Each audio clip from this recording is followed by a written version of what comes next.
This is the Average Guy Network, and you have found Cyber Frontiers show number 30. We made it to Magic show number 30, recorded on August 1st, 2016.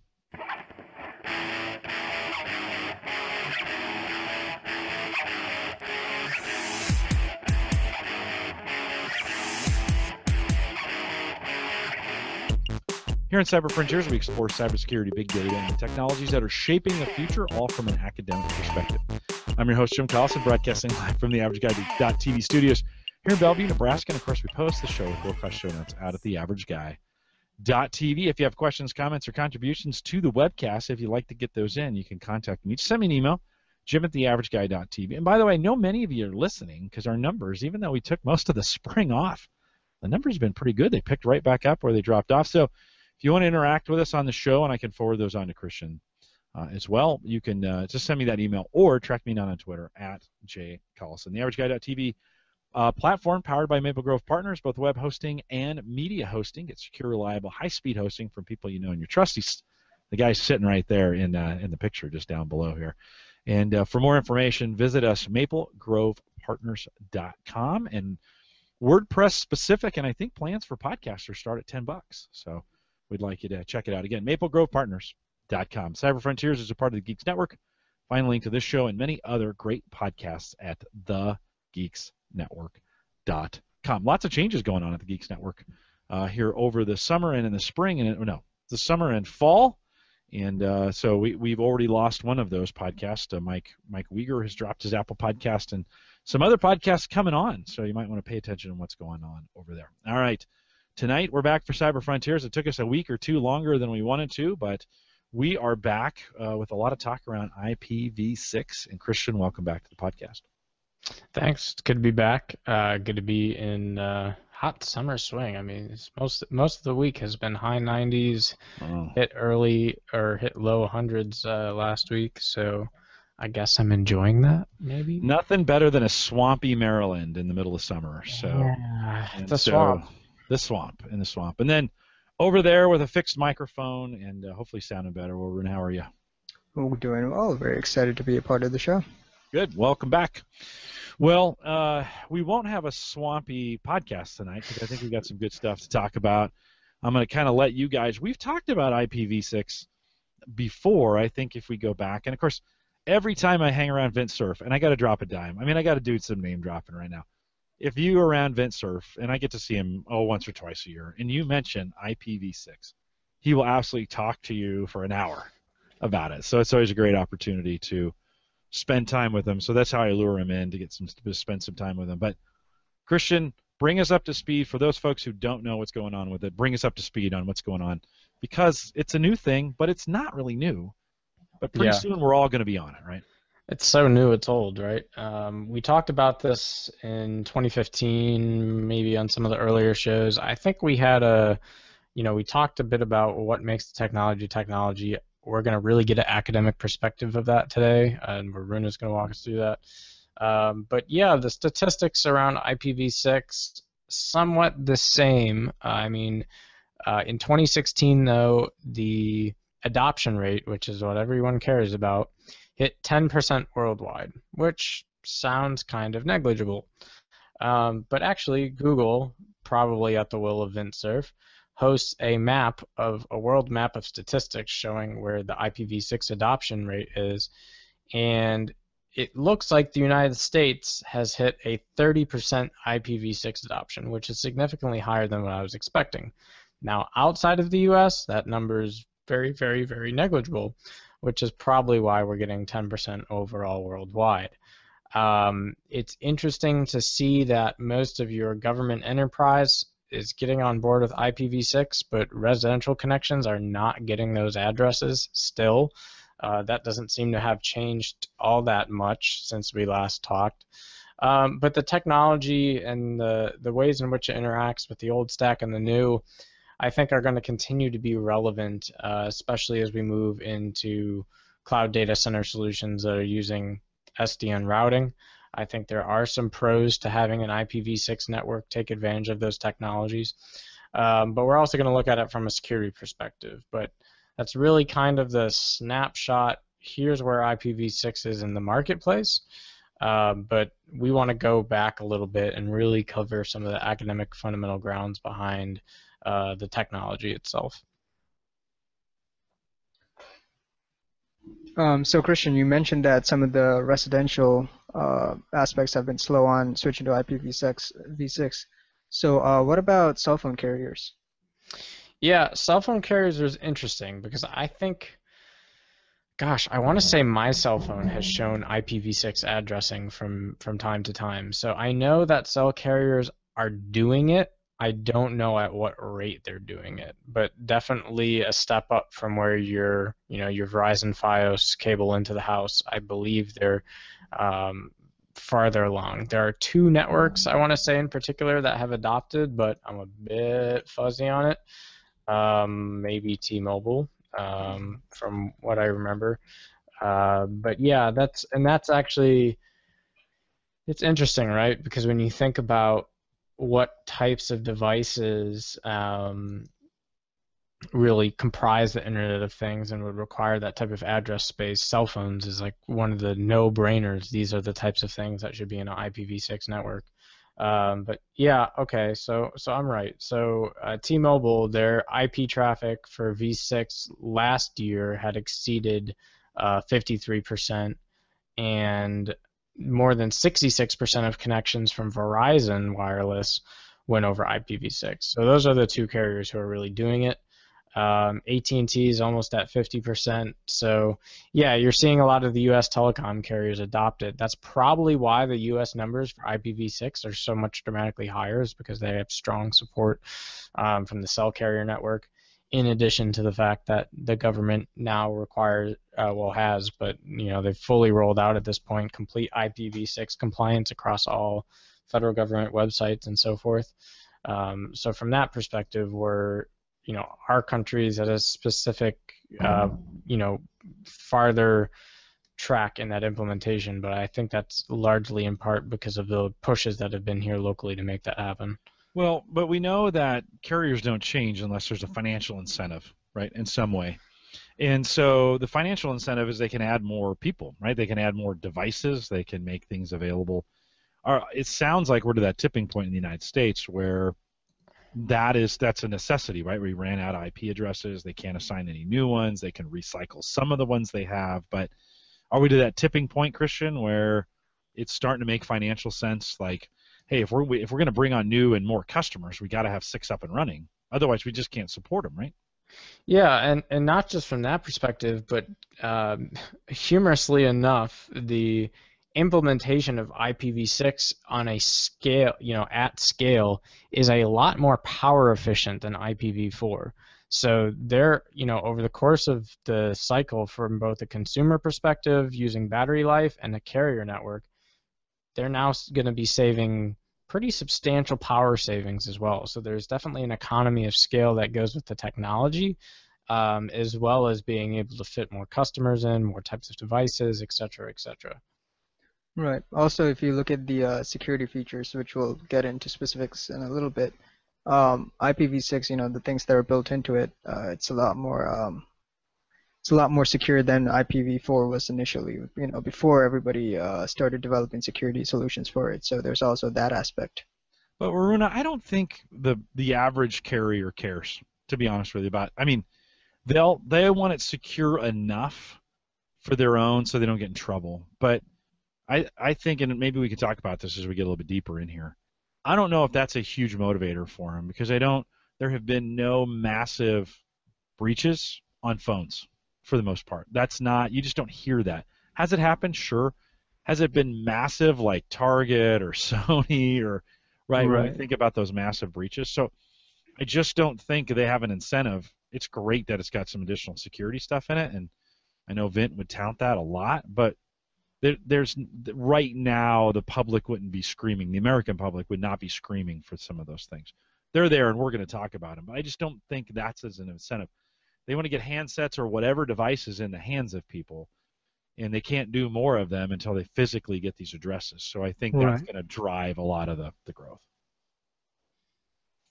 Yeah, and there's also extensions to the protocol to be able to, foster that growth. A lot of people have heard of IPv6, but not a lot of people have heard of MIPv6, which is literally just putting the word mobility in front. But there is a formal RFC specification for mobility support in IPv6 that talks about how nodes, in this case mobile devices, can remain reachable as those nodes move throughout the IPv6 internet. So that type of capability is obviously very relevant to a cell carrier network. So really, in many ways, the technology that enables some of these functions is kind of already been formalized. But yeah, I don't necessarily. I'm also of the opinion that security wasn't an afterthought, but wasn't the priority. The priority was let's get more addresses on the internet. I don't think the priority was let's make it more secure. Right. Although there's arguments for and against that. The reality is when you now have all these devices with IPv6 addresses, can you really call a larger surface more secure? And it's your answer to how much you trust that is only as in how much you trust the protocol. Yeah. Well, let's dig in a little bit on it because we've talked a bunch around it, and so when we think about, I mean, it is, hey, all the things we learned in theory, it's all the things we learned on IPv4. We got a new shot at it. Like, hey, let's fix this. So, Waruna, why don't you walk us through a little bit of what is it? Sure. So for those that aren't familiar with exactly what IPv6 is, it's a new internet protocol.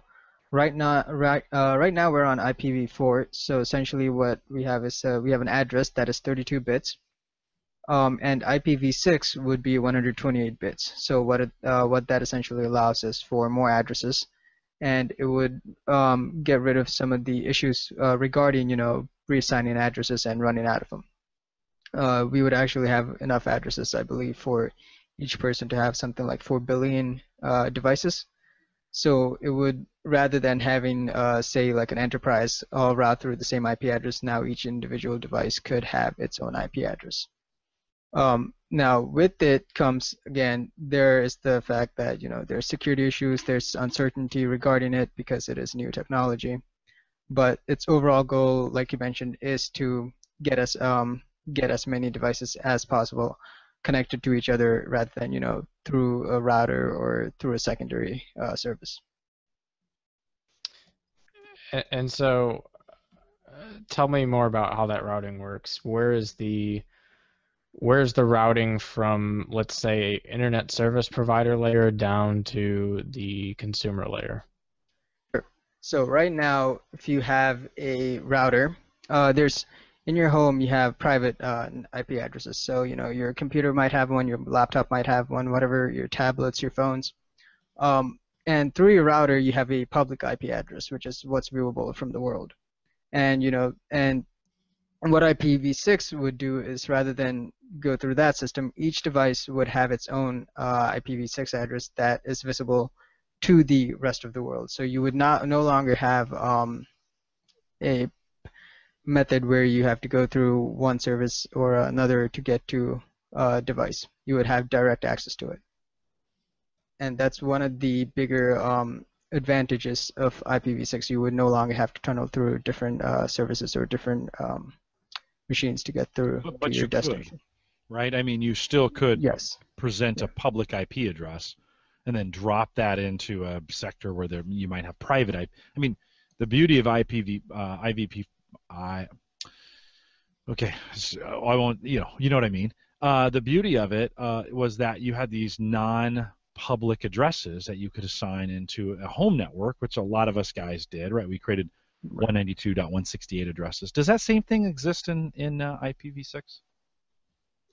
So it does, but it's not one of the design goals for IPv6. Of course, you can set it up on your own, but it's something that IPv6 is trying to solve. By having more addresses, or how does it solve? Because I know, right, my 192 addresses are not going to be broadcasted on the internet, right? I know they're not routable from that standpoint. With IPv6, how do I know? Because there's infinitely more numbers. Well, that's great, but how do I have that same confidence that it's not being routed out there or being seen? Right. So that comes with the fact that again, there's just the pure number of addresses possible in IPv6 would make it very hard for you to, kind of pick and point IP address and trying to get in and, have it be the target you're going after if you're trying to do something malicious. Okay. Also, I don't like that answer, by the way. That doesn't make me, from a networking standpoint, that doesn't make me feel very comfortable. Like, all right, so there's more addresses and you're protected by obscurity. Christian, I mean, do I have the right opinion, or am I being too picky about this? So there's like a couple things here. One is that there are what's called kind of public, private, and reserved ranges similar to IPv4, but it's something called a unique local address, and the advantage of that is that those IPv6 addresses are not routable on the internet, and so there are ways, and if you actually look at the IPv6 stack in Windows, you'll see that there's capabilities for setting up like a multicast address, a unicast address. There's like 3 different IPv6 addresses you set up, and based on which address you're using can determine the scope of what is accessible. The second piece is, though, that because of the design of IPv6, the first 64 bits of that header is the public part of that address, and the second 64 bits is the private portion of that address.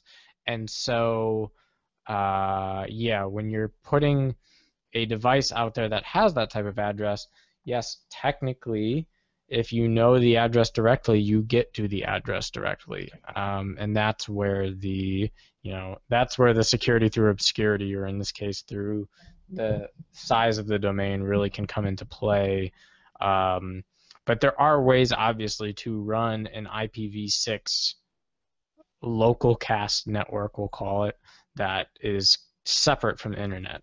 But once you're saying, I want my device to be part of this, router network, etc., it's up in the stakes for the fact that you're being put on the IoT web sphere, as I call it. Yeah. Well, for the rest of the podcast, let's say V4 and V6. That's a lot easier than IPv4. I always get that. That's hard for me to say. So I'll say V4, V6 for these. Aruna, what else? What are the other benefits when we think about V6?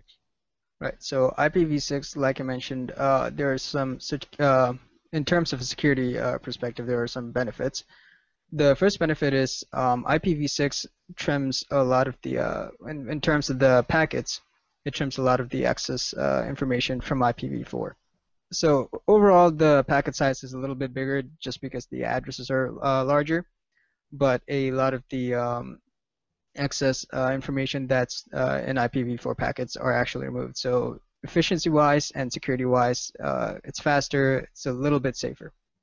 The other big advantage when it comes to IPv6 is it allows end-to-end encryption. So everything heading out of an IPv6 capable machine will be encrypted, and everything going into an IPv6 device will be encrypted. So in the end, IPv6 is a little bit more, a little bit faster and safer in terms of privacy. Of course, there are some drawbacks that come with IPv6 that have been addressed before, and one of them is there's typically no NATs for IPv6. And some people are concerned that that might mean a lack of security because you can control traffic at the NAT. Now, even though this is, like I said, some concern, and it's not proven because the NAT itself is not providing security. It's the firewalls that provide security. So again, once with the IPv6, you do see a greater amount of security and a little bit more efficiency compared to V4. Does this go to my concern in that, in other words, security is basically handled at the firewall level in most cases, and that's the stop as opposed to having these private addresses? Is that the same thing? So it's similar. So when it, again, that's where the having the extraneous or having enough addresses for every single device comes into play. say if you have an enterprise and you have all your computers that are flowing through a single hub, then you can control, or if you have a proxy, you can control what websites each device tries to access and so forth. Without that, IPv6 security would have to be implemented at each device rather than a single node. Okay. What about Christian, do you want to add anything there? Not there. Okay. So let's keep going. Let's talk a little bit about the security differences. Sure. So with V6, there's added security, but there's also there's certain features of V6 that aren't in V4. So one of them is something called IPsec. So IPsec essentially allows data confidentiality, integrity, and authentication at the network layer. And IPsec is more or less built into V6, and it uses symmetric encryption certificates, and it can be deployed in itself between clients, routers, and the firewalls themselves. So this is where some of the concerns about public and private addresses come into play, where data can be sent throughout the public network without a large fear of being observed or monitored or spoofing. It's interesting that you mentioned the security. It's been a while since I've looked at all 7 layers of the network. The architecture. When we took A+ and N+ certifications, 15 years ago, that was a big deal. I think today, Christian, I don't think a lot of people really work their way through all those 7 layers and understand what each one does. Yeah, and that's one of the things I was going to say about IPv6 in general is that I don't think keep in mind IP, we're talking about layer 3, right? Mm-hmm. Layer 1 and 2 have not changed in this process. So what that really means is the underlying TCP stack that runs the internet is the exact same. Yes, the protocol and format that they created for IPv6 is different sizing, obviously, to store the newer address. You've gotten rid of things like NAT because it's not really necessary anymore because now it has the public-private piece. All NAT ever did was translate the public piece into the private piece behind the firewall. Now that notion's kind of gone. By the way, that will throw off the majority of classically trained sysadmins. They'll be like, I don't know what to do with that. It's throwing me off, I'll be honest. Yeah, but I mean, just to show you an example of this stuff is tweakable, so to speak, there's a great website called enhancedip.org, and what that site actually is, it's kind of a researchy site, and it talks about a protocol that is a solution to IPv4 address depletion, but it has 2 advantages. One is that it doesn't replace what IPv4 is as a stack. It merely kind of builds on top of it, and it doesn't require the adoption of having that IPv6 stack. So as a result, they're able to come up with 64-bit addresses, right? IPv4 is V4 is 32 bits, V6 is 128 bits. This enhanced IP is 64 bits. So it's the 32-bit public address that you're all used to, and it's the 32-bit private address that you're all used to. So in many ways, it mimics the kind of mashing of those addresses that IPv6 has, but it uses the old IPv4 numbers that folks recognize. And that's actually really cool because all that essentially boils down to is modifying your existing router kernel and getting user adoption to doing that type of solution. And it's not like it requires it's the same thing. Like your router can support IPv6 because the company that sold you that router implemented the stack for that protocol. So it just kind of goes to show you that it's not smoke and mirrors, but keep in mind the underlying news flash here is that TCP has remained the same, and the more earth-shattering could be if someone ever decided to uproot the way we route packets, or I shouldn't say route, the way we format and push packets, but routing is the whole function of an IP. So from that perspective, layer 1, layer 2, set in stone, it's the same. Layer 3, I call it the layer that's up to negotiation. We've kind of just decided that IPv6 is the future because that's what most people have flagged for, and that's what everything is supporting. You could write your own custom address protocol on there, no problem, and stick it on top of TCP. That's how it was designed. It's really the point of what the layers were in the first place, is that each time you go up a layer, you're building more modularity and you're abstracting the capabilities more and more. It's a good point. It's a good point.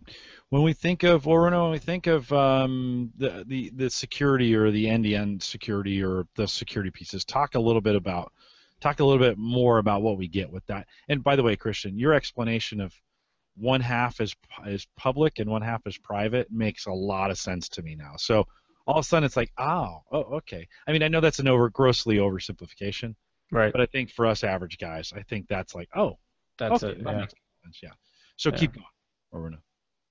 So the end-to-end security, I'm sure that most of us remember, one of the biggest, most controversial cyber topics was, the entire Apple versus FBI, where the FBI wanted to break in, wanted Apple to create the backdoor, and that was only because the messages sent between iPhones are encrypted. So when they head out, they're encrypted, and then when they receive it, they're encrypted, and only the receiver and the sender can unencrypt it. So essentially, it's more or less the same with IPv6. Because they're directly accessible, because each device has the capacity to have their own address. Say we have two devices, A and B. Whatever A is sending can only, if B is the recipient, only B could read it, and then if whatever B is sending to A, only A can read it. So there's the increased privacy and security that comes with the end-to-end encryption that is embedded into IPv6. Yeah, and the whole concept of IPsec 2, which that's another example of why having these enhancements are so vital, because one of the really cool enterprise capabilities with IPv6 is supposed to be the idea that you can constantly maintain a tunnel in another network. So usually when a VPN goes down, it has to reestablish the connection if it detects that something's gone wrong. IPsec we were talking about too with MIPv6, which has the mobility aspect. IPsec is supposed to be a really secure way. We've talked about why. B, have the reliability and not going down, and C, the portability and being able to move around on different networks and still maintain a tunnel in the network of interest. Maybe, yes. Do we feel confidence in that answer? Yeah, sure. Keep going. Where are we on drawbacks? Because it sounds like we've talked too much about good things. I want to hear bad things. Well, all right, let's get to the bad things. So drawbacks, because it is an early technology, the biggest drawback is proper deployment and configuration. Like Christian mentioned, the United States is, again, far ahead of the other nations just because things like mobile carriers and such. But because it's a new technology, there's a lot of learning to go with it. And I think, Jim, you mentioned it as well, where system administrators now have to work with this new system, where they don't have the same tools, and it's not what they're used to, and it's not something that it's fairly new compared to V4 that's been around for decades. But wasn't the promise of V6 is it could be implemented on top of V4 and those two would work together so that you could make a slow transition, or am I wrong about that? Well, so in terms of software you could, but at the same time there's when it comes to the hardware, IPv6 and IPv4, they're not backwards compatible. So one of the biggest issues was hosting services. Again, for example, I believe Microsoft, Amazon, all these services that host other websites and servers, they're all built on IPv4. And switching to V6 would cost these companies a lot of money, a lot of time. So it's not something that can be done overnight. It's going to take a lot of energy, a lot of money, and a lot of time to make the switch. But can't they run them simultaneously? In other words, can I have V6 and V4 running at the same time to ease that? So this, in terms of software, the specifications, I believe that You can't have an IPv4 address converted into a IPv6 address again, just because of the fact that IPv4 you have so many, I believe it was like 4 billion addresses versus IPv6, it's 4 billion per person.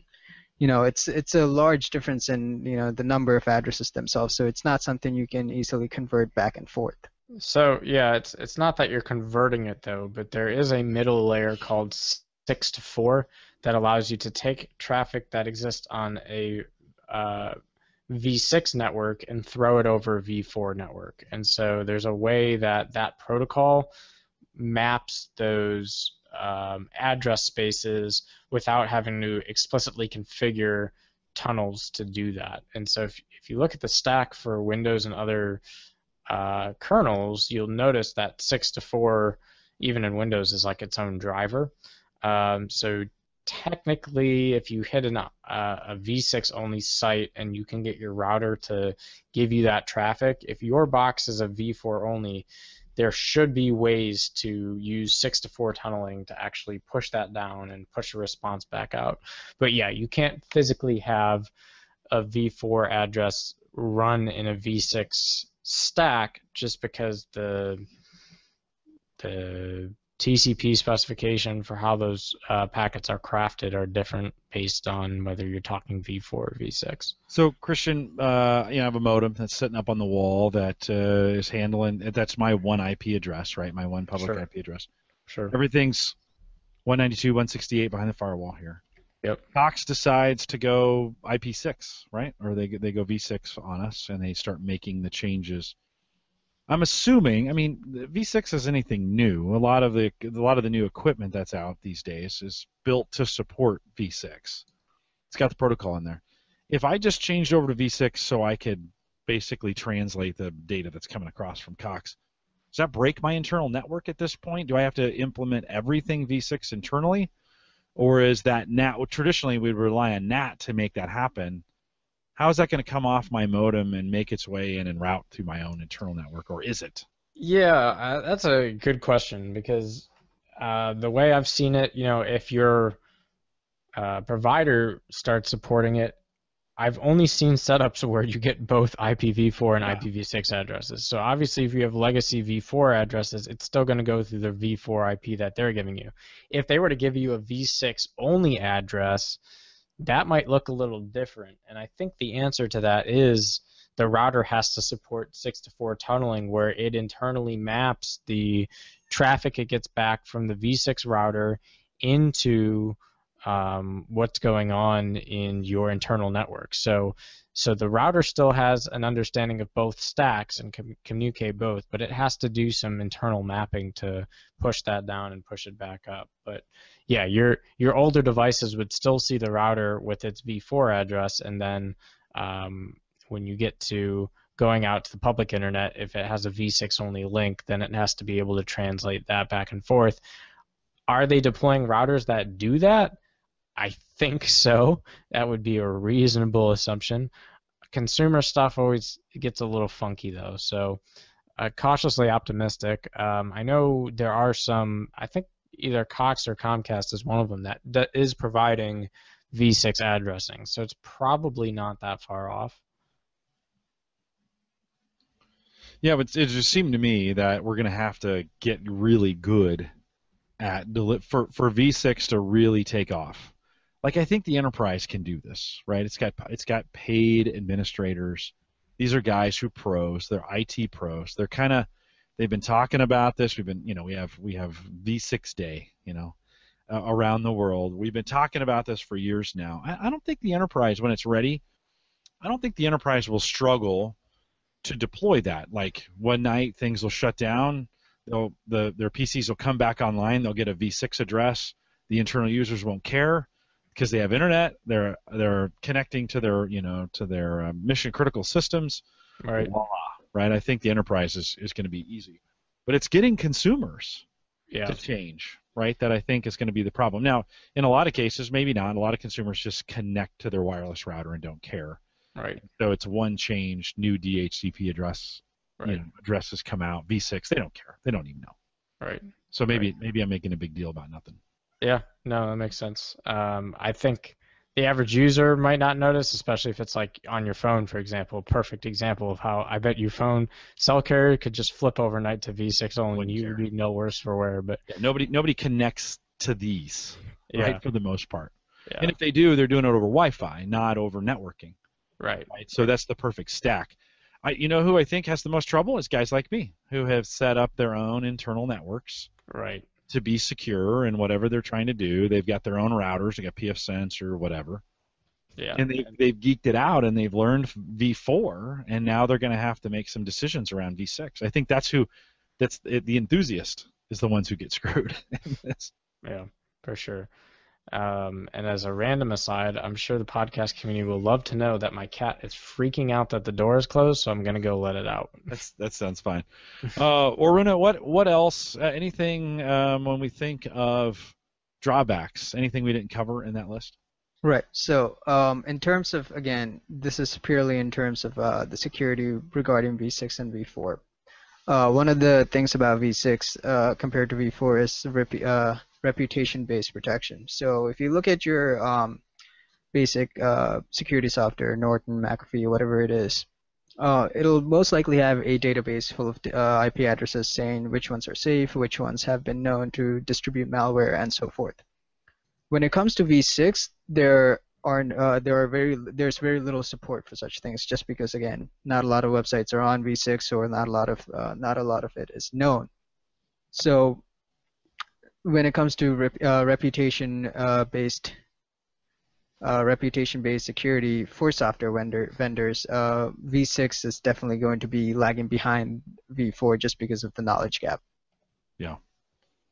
No, Mike Howard says in the chat room, "Hey, whoa, wait a minute." He says, "I'm going to have trouble with my PFSense router." Does DHCP work the same way with V6 as it does with V4? In other words, I mean, yeah, do I set those internal addresses the same and say, okay, here's my public, and now these are what I want in the private, or is it kind of. completely different? Yeah, I mean, if you look at the way pfSense the menu is laid out, which by the way they came up with a swanky new GUI if you haven't gotten the latest That's pretty version. cool. It's pretty cool. Although my PFSense router died, like the motherboard went down. Fail. So. Yeah, I'm back on the on-hub router full time. Ew, Jim. Well, that's what I got, man. Yikes. All right. Well, pfSense. Hold on. I have an HP microserver right here that I've been trying to turn back into a pfSense router until I can figure out if it is the board, but it's looking like my Atom N4 or my Atom D525 board that I bought 4 years ago. I'm just waiting for the day that you tell me you're going to try and turn your Drobo into a pfSense router, and then I will have truly Hey, they might have an app. They might have an app for it. I'll have to check with the guys at Drobo. Oh my gosh. No, it's only got one network board.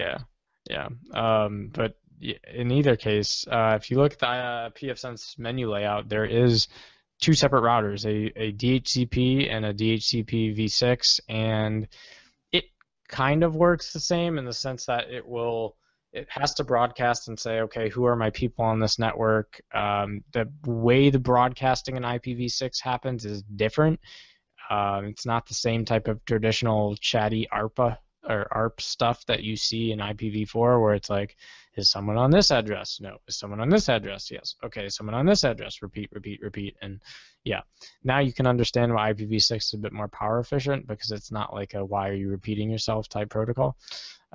So the way in which one broadcasts themselves happens differently, but the actual can you reserve addresses and do that stuff, I believe you can. And so you might just have to get used to the funky looking hexadecimal addresses as opposed to decimal addresses, but other than that, it's kind of congruent with what you would expect. Cool. What else? Anything else in that drawback section? The drawback section. Drawbacks. The biggest one for me is still Internet of Things. I mean, I will preach as our weekly segment on what happens when you increase the attack surface. Here's a good example. Now you're going to billions of devices with addresses.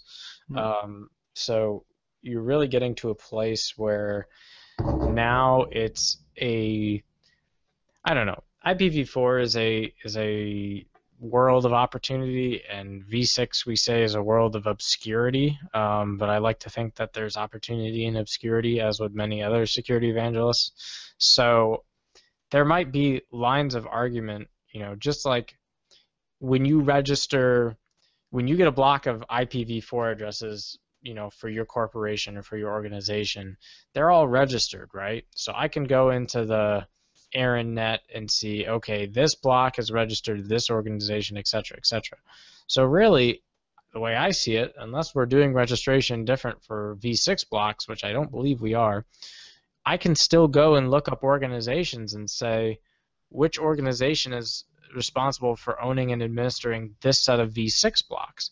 And at that point, if I'm a cyber criminal and I want to target a particular organization for a purpose, from that perspective, the obscurity of the size of the network doesn't really affect my ability to, point my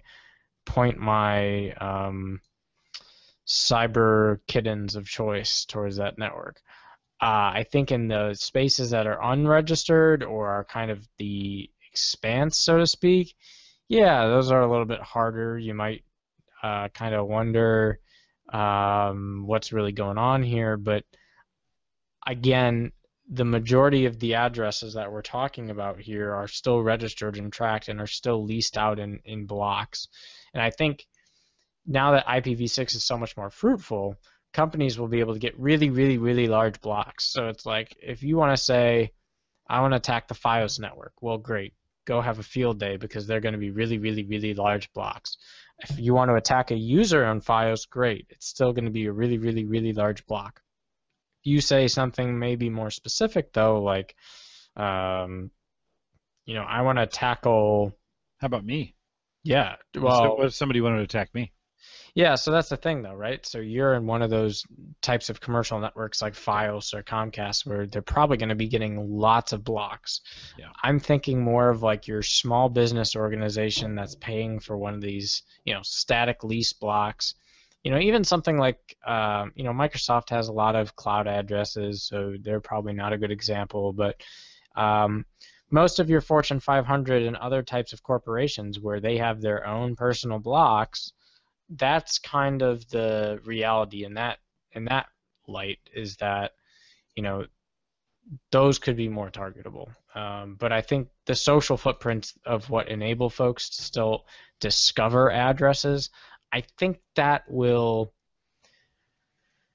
I don't think it's necessarily as it's not as small as V4, so I see the argument, but I don't think it's as far of a stretch as what people are citing just based on the... Yeah. Well, doesn't Moore's law apply at this point? That, I mean, it's great that there's a great infinite number, but won't we just come up with new ways to scan and discover those faster? Yeah, so there's it really comes down to a pruning technique, right? I gotta hand it to folks. 2 to the 128 is a heck of a lot bigger of a space than 2 to 32. And if you don't believe yourself, type 2 to the 128 in your Windows calculator and watch it overflow. Okay, it's just how it works, right? It's infinitely. I mean, it's gigantic. Yeah. Yeah. That being said, like I said, there's ways I believe that we will use social and just, I call it matter of fact business. The reality of how business is done. There will be social techniques in which allow folks to prune the space of addresses to what they're looking for within reason. And so I don't think that's too unreasonable to expect at this point. Yeah. Especially because it's like, okay, let's say I want to, and there's some really obvious cases. If my website, I don't know, give me a website, Jim. TheAverageGuy.tv. That's a good one. TheAverageGuy.tv. If I do a DNS lookup because I want to go get a page from them and I see what their IPv6 address is, well, great. I know where TheAverageGuy.tv lives. If I want to launch a DDoS attack because I don't like Jim and I don't want his podcast to make it out to folks, then yeah, literally there's no searching required. I think what we're really talking about here is the case where Miner Joe says, I want to go scan through the interwebs for 3 days, collect all the addresses, and see all the services that are running that are either stealth mode or this or that. That's, yes, fair point. You know, we can scan the v4 address space in like a day. We can then do that with v6. I mean, it's just such a dizzying. Has anybody figured that out? How long that would take? Yeah, I've seen calculations for it. I'm not really sure which ones I believe, and I'd have to look it up again to be honest. I know people have started to beat that into the ground, but yeah, the reality there though is that again, unless we start getting quantum or something silly, it's just not going to be feasible to rack through that address space in anything under than. I mean, I gotta imagine it's hundreds of years, but I don't know the actual answer. Yeah, and eventually that will get faster and faster as we, it's kind of like creating the blockchain from that standpoint. It'll get faster and faster and more efficient. But, you never know. Once the technology's out there and it's financially advantageous to work through it, there will be productive people who find ways to shorten that up or make it faster or whatever. So, it is one of those. In the long run, I don't like that kind of security, but I do understand this, right? When we think about the positives, so encryption across the board, right, for everybody. Encryption for everybody, woohoo! Right, from that standpoint. Some opportunities, at least in the early days, to have more security by obscurity. And there's some other things involved in that as well. More addresses so everything can connect. And then we get some under the covers. I think we get some things that would put everybody to sleep if we really started thinking about what's really under the covers of V6 and some of the things that are happening there. But for the average guy, for the academic, from that standpoint, would you say I've hit most of those benefits if we just kind of think about, and then we've talked about some of the security problems with it as well. Do you think that covers it? Maybe. There's the security piece is always kind of an evolving thing. I mean, it's like, okay, did we hit all the major points? Yes, but what are we really missing? I'm not sure because I don't think we've seen the level of cybercrime in the V4 space that we have in the V6, and so I think it's a kind of ripening of opportunity that as folks adopt V6, it's just like the classic Mac versus Windows argument of Macs don't have viruses, PCs do. And why does that rumor, go about? Because, Windows is a substantially larger market share of OSs, and so attackers want to spend their time on that space. It'll be the same way once V6 becomes more of a use space than V4.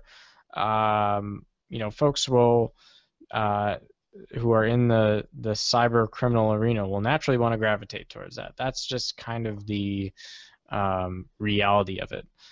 The humorous example, however, is just because one space is more targeted than the other doesn't mean it's more vulnerable than the other.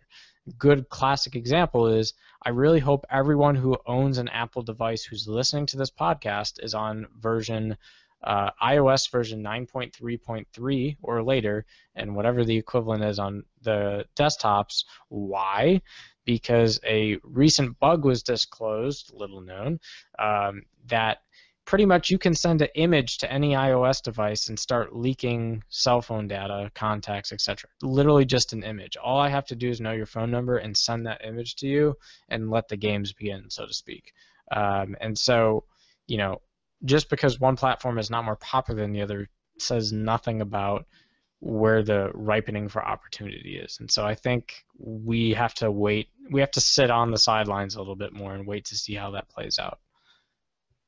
So Christian, I know. So we talked about end-to-end encryption and also a little bit about end-to-end transparency. How would this affect some of the topics from a few weeks ago, specifically, Tor routing and mixed routing? Yeah, that's actually a pretty good question. So with Tor routing, it's kind of what we drew the analogy last week. I see IPv6 really enabling IPsec to be successful, which is your kind of classic VPN tunnel with the robust capabilities that the V6 address space provides. So in a similar way, you're getting the confidentiality because you can't see the traffic. You're getting the integrity because you can't manipulate the traffic without stuff coming back incorrectly, because it's encrypted end to end. But again, the difference will still be the same between IPsec v6 and Tor, is that you don't get to say I have anonymity or non-repudiation. If I go and get an packet somewhere throughout the internet, it's going to show up through my VPN address. And yes, you're right. As we discussed before, if you're tunneling through different VPNs, that's in a way simulating some of the effects of anonymity. It's not the same thing as what a true mixed net is that Tor provides.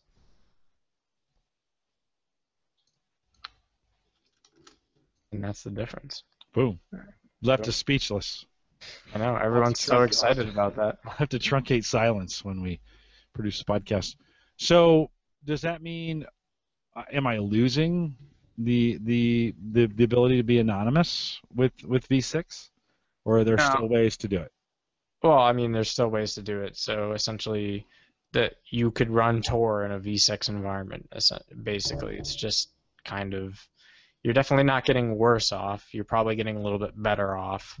And of that, there are more capabilities in the V6 stack that might make for more interesting anonymity projects down the road if people want to build kind of what's the future of Tor in V6. I mean, there's a lot of cool stuff you might be able to do there. And the point is, because I'm making an encrypted connection to another server that's not tracking me, right? And so when I hit there, there's no log files, or there's limited or whatever, and it's transversing through that, and I'm getting lost in the shuffle. Mm-hmm. So to speak, right? I mean, that's a simplistic way of looking at it, but am I right? Yeah, I mean, I think that's a pretty fair assessment. Obviously, if I know that Jim Collison VPNs into this corporate network, then I might, your anonymity might not really be there, especially if I consistently see Jim's VPN'd in all the time, but he always logs into Amazon at this IP address. Again, you have to have some middleman awareness in all those scenarios, and that's the same thing in an IPv4 space. So now it becomes a question of what can we take advantage of in the V6 space that might improve that. So Aruna, do you have any? As you've studied some of this, your goal this webcast was to really study on this. When we think about implementation moving forward, how do you feel like with the progress that we're making on V6? Is it speeding up? Is it slowing down? Have we reached everyone we're going to, sometimes there's early adopters and then it slows way down. Sometimes there's, it begins a nice little hockey stick. It's a nice little, what do you think, in the work that you've done, how do you feel about the adoption rate today and how it's moving forward? Right. So one thing that's, again, driving the entire IPv6 adoption is the Internet of Things. And as more and more companies, more and more services are going into that business, I feel like IPv6 will be adopted more just because it's easier, it's faster, there's, less redundancy, and so forth. Of course, that being said, there are some, people that will be resisting the change again. If you've already invested a lot of money or infrastructure in IPv4, you're going to be less likely to switch to IPv6. But overall, I think that IPv6 is it's increasing at a consistent rate so far, at least.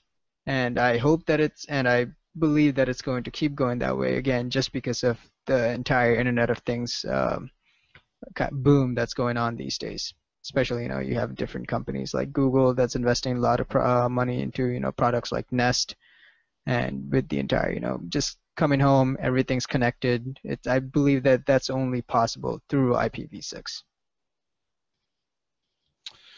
Well, it works today on V4 though, and it works behind firewalls and those, especially in the home automation space. I'm just a little skeptical that today we've solved a lot of these Internet of Things problems with V4 based networks, and they work just fine. Sometimes I don't see that reasoning. It's like, okay, so why do I need to have a V6 address for my Nest? What's the value in that?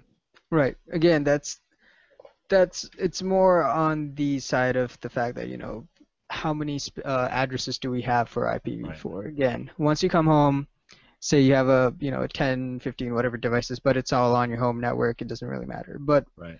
as you move further and further out, and kind of expand the radius of how far these devices are connecting with each other. For example, you could have your thermostat connect with your car and so forth. So it's no longer within your home router. So that's when the entire issue about each device having its own address comes into play. Yeah.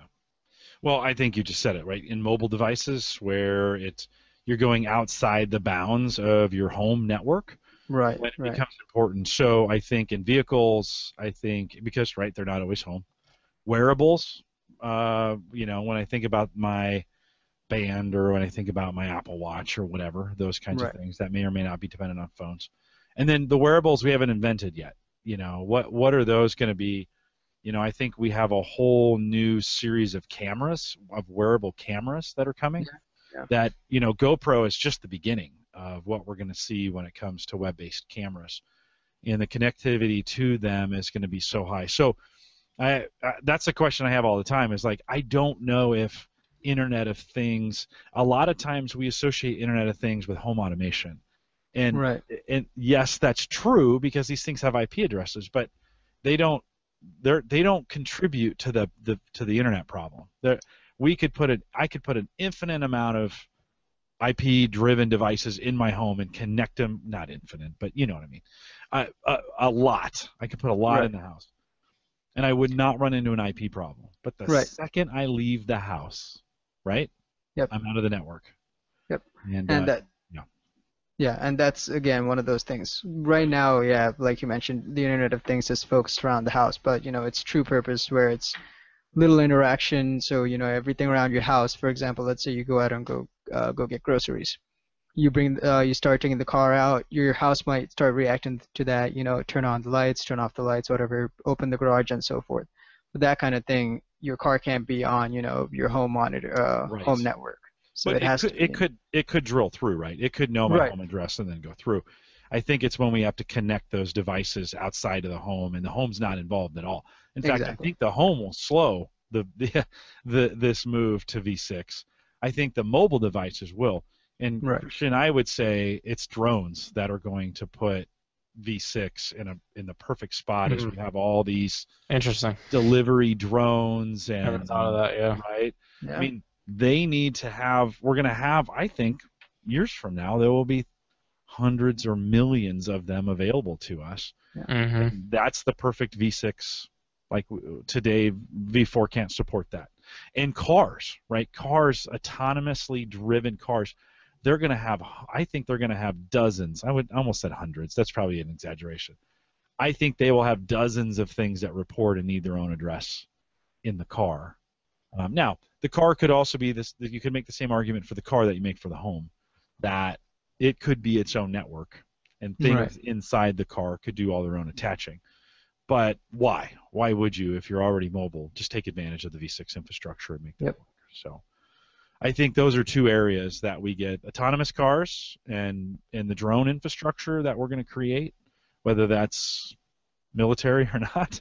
I think those are going to be. I mean, Amazon is going to have a fleet that fly around delivering you stuff. It's going to happen. Yeah, it's essentially all the devices that aren't tied down to your house. Right, to your house. Yeah, I think that's, and until we talked about it here, I never even thought of it that way. So thanks as I'm talking through this, I don't know if the home changes anything for the most part. I can have a fridge. It can still attach V4 because my home infrastructure supports that. Today, I have no motivation to go to V4, but as soon as I leave the house, boom, gotta have it. So again, even those devices, for example, the smart fridge, you have the camera, you can access it from your phone, but that's still going through your home network. Right. Instead, you could have a direct connection between your fridge and your phone, and then just cut out the. Right on. But I just think that's the hard sell. I think the hard sell is me, who's already spent 15 years figuring out V4. And we built all this infrastructure in our house, and we're going to have a hard time. Christian, it's going to be hard to sell me on V6 internally. Yeah. Like, I have to learn a whole new stack. Not really. That's not really true. But I've got to go into my router and now figure out, okay, so what does this mean? What can I use? Is it going to be secure? Those are all the questions we're going to have. Most folks will get jarred by seeing the hexadecimals, but once we can get through that together, it'll be okay. It's a big number. It's a little bit like a MAC address, I think. But so was V4 when we first saw it. Like, what are all these? What are all these numbers? And so I think once we get used to it, but I just think the semi-pro home enthusiast is going to be jarred. Yep. On its deployment. So, guys, as we're up on the hour. Anything else we want to throw in on V6? Aruna, anything? No, I think we covered pretty much. Cool. Yeah. Christian? Sounds like a landing to me. You guys taught me some new stuff tonight. I'm super impressed. I thought when we were talking about this, I was like, when you guys were presenting it, and I thought, well, okay, I'll just kind of sleep through it.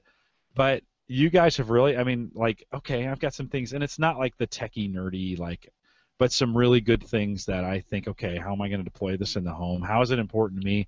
How is it going to become important for my mobile devices? And how is it going to roll out? I think I need to be more kind of aware of its rollout. While we were doing this, I was checking to see if my cell phone had the upgrade, and it did. So I'm good. Christian, thank you for the reminder.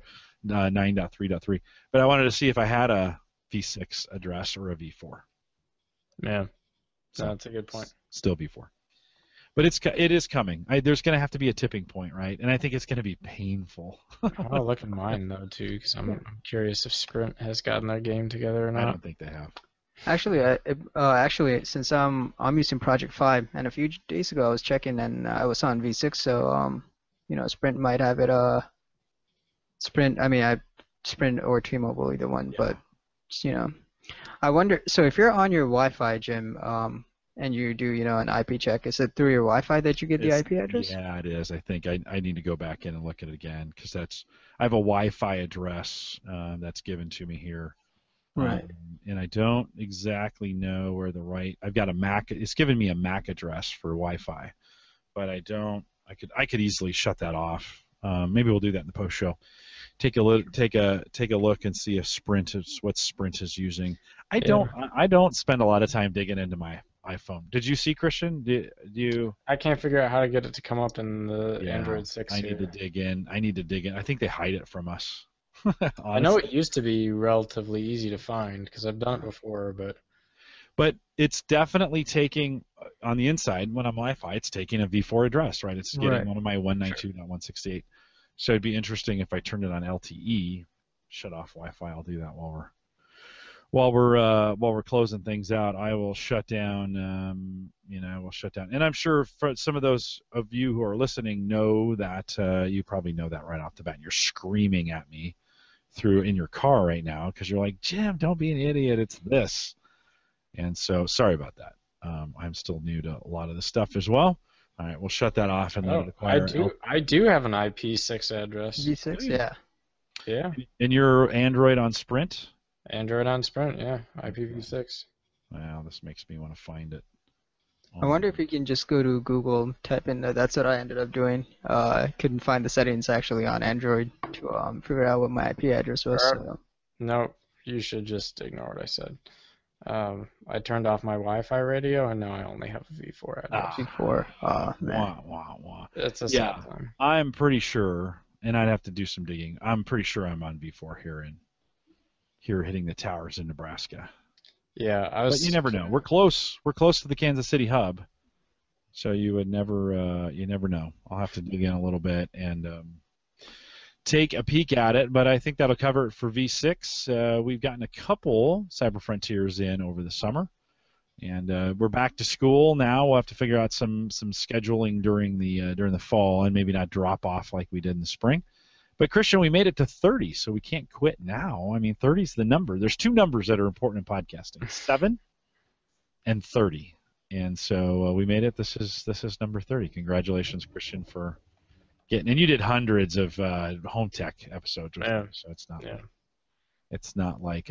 Hey, any with Maple Grove Partners? Any security updates? Anything you've been working on in the network there at Maple Grove Partners? Yeah, we've been working on rolling out some more sophisticated DDoS automated protection, and I know that's gone a lot better, and we've been able to really streamline some of that process. And we're also working on some more of the containerization work and trying to keep that modernized. But yeah, it's doing pretty well. Cool. It's a stable place to be. Well, good. Well, I've seen you reboot some stuff, and in the summer I see you work on it a little bit more than fall and spring. But it's kind of nice to know you're watching over that. You can, if you're thinking about starting a website, a blog on WordPress or a podcast. Plans at starting as cheap as $10, and they get you a lot for $10 over at Maple Grove Partners. Check it out, maplegrovepartners.com. If you want to see how it runs, just go to theaverageguy.tv. That's actually hosted by Maple Grove Partners, and I push a lot through there, Christian. I mean, we get quite a bit.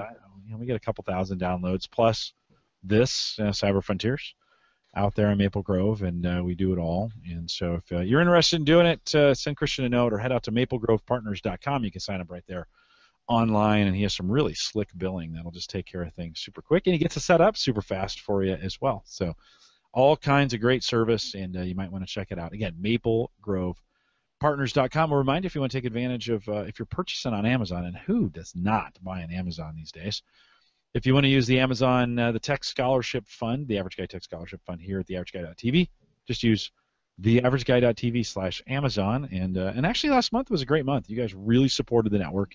We appreciate that. That allows me to do some upgrades and purchase items for folks if they want to test it and those kinds of things. So if you want to do that and support us, like I said, July was a great month. Appreciate it doing that as well.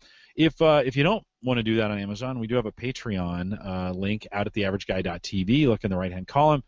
And actually, I have a couple deals going right now. You can just support us for $1 if you just want to try it. So I see what Patreon's like. That's out there. A $3 support right now, $3 a month. You can just do it for 1 month if you want, but $3 gets you the new Home Gadget Geek sticker. I have stickers now, Christian. I ordered some stickers. Can't really Everybody loves stickers, right? Everybody loves stickers. So $3, I'll ship it to you via in the U.S. I could do it overseas. It's a little more expensive for me, but I'm not making any money, obviously, off of a $3 sticker. The stickers cost like $1, and it's going to cost me another couple. Depending in the United States, what's postage? 42 cents now for a stamp? Sounds postage. right. I think 42. It was 47, and they actually dropped it. There's no business that's losing money like the post office and drops their prices on stamps. I don't know how that works, but they did. So if you want to check that out, go to the Patreon. It's a little too late now for this month, but if you support now, they'll bill you 1st of September for the whole $3, and then I'll ship you a sticker. And it'd be fun to have you as a supporter. So get that done. I only have 30. I only ordered 30. We're going to see how they go. So either they're gone or I'll have a few left. And head over to theaverageguy.tv/Patreon or no, theaverageguy.tv/support if you want to do it that way. And of course, don't forget you can send us an email, Jim@theaverageguy.tv, or track me down on Twitter. Christian, I think I almost got 5,000 following us on Twitter now. So Pretty impressive. I think I've passed you up pretty soundly. Yeah. Just say, threw down the gauntlet. Right. Your Python script has not kept up. Just saying. Yeah. If only it ran. You shut it off, right? You shut it off a long What time. you should be more impressed with is the fact that I've stayed over 3,000 voters with my Twitter inactivity going on for close to a year now. You haven't really done much on Twitter, right? Just a few things here and there. But you're a busy guy out there at the University of Maryland. Speaking of that, I'm going to be in the Maryland area coming up here at the end of August. So looking forward to seeing you guys on campus as well. Maybe a little meetup and that kind of thing. And so if you're out in the Maryland area, and maybe we can do a Cyber Frontiers meet while we're out there. There's something going on Tuesday or Wednesday night. We'll try and pull that off. Send me an email, Jim@theaverageguy.tv. We're out here whenever we feel like being out here, and we'll be back whenever we feel like coming back. Just watch my Twitter account. That's when I announce it. For the next Cyber Frontiers, we've made it to 31. Woohoo! And with that, we'll say goodnight, everybody.